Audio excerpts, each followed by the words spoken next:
ইনসাফের বাংলাদেশ, মানবিক নিরাপদ বাংলাদেশ, সুন্দর বাক্য আপনারা বলছেন, কথা কাজে ভাই মিল নাই। আল্লাহর ওয়াস্তে আর রক্ত ঝরাইয়েন না। যেই চেতনা নিয়ে আমরা বাংলাদেশ গড়ার প্রতিশ্রুতি দিয়েছি, সেই প্রতিশ্রুতি থেকে জাতিকে বিচ্যুত করার ষড়যন্ত্র চলছে। 21-এর বাণীতে দুইজন বড় নেতার দুইটি কথা, একজন চেয়ারপারসন আর একজন সেক্রেটারি জেনারেল, অর্থাৎ একজন প্রধানমন্ত্রী আর একজন প্রভাবশালী মন্ত্রী। ওনার দুটি কথা বলেছেন। প্রধানমন্ত্রী বলেছেন, গণতন্ত্রকে সুসংহত করাই হবে আমাদের প্রতিশ্রুতি। আমি বলতে চাই, জুলাই চেতনা, জুলাই সংস্কারকে মাইনাস করে গণতন্ত্র সুসংহত হবে না স্বৈরতন্ত্র আবার ফিরে আসবে? ওনারা গণতন্ত্র সুসংহত নয়, স্বৈরতন্ত্রকে ফিরিয়ে আনার ষড়যন্ত্রের পথে হাঁটছেন। মেহরবানি করে আমরা দোয়া করি, আহ্বানও জানাই, আপনাদের মধ্যে শুভ বুদ্ধির উদয় হোক। আমরা রাজপথ বেছে নিতে চাই না, আমরা দায়িত্বশীল বিরোধী দল হিসেবে সংসদের ফাইসালা করতে চাই। তবে আপনারা বাধ্য করবেন না রাজপথে ঠেলে দিতে। মির্জা ফখরুল সাহেব বলেছেন যে আমরা বৈষম্যমুক্ত বাংলাদেশেই হবে 21-এর চেতনা। আপনি জুলাই বিপ্লব বাদ দিয়ে ডিনাই করে সংবিধান সংস্কারের শপথ উপেক্ষা করে আপনি সংস্কার না করে কিভাবে বৈষম্যমুক্ত বাংলাদেশ করবেন? জুলাই বিপ্লবই তো হয়েছিল বৈষম্যমুক্ত বাংলাদেশের জন্য। মূল চেতনা তো এটাই।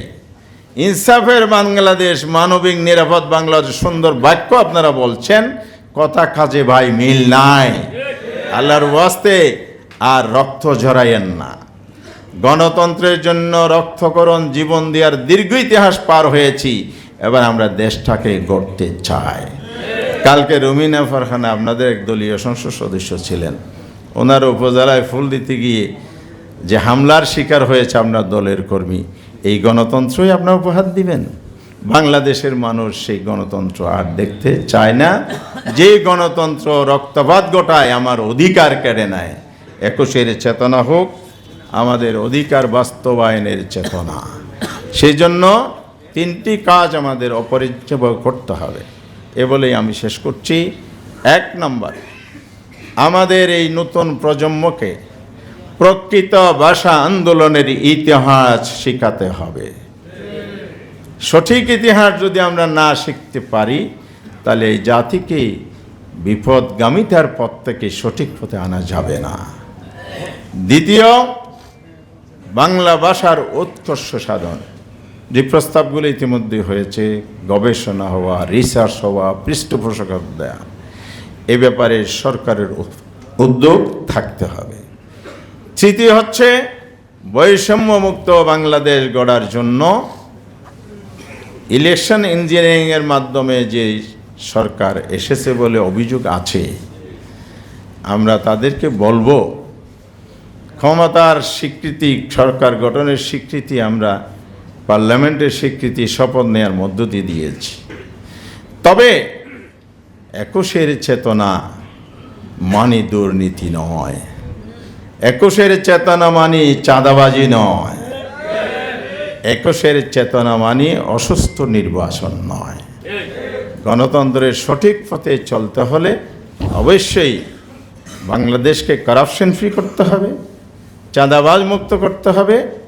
সড়ক মন্ত্রীর সংজ্ঞায় চাঁদাবাজকে যে জাতীয়করণের সংজ্ঞা দিয়েছেন উনি, জাতীয়করণের সংজ্ঞা না এটা?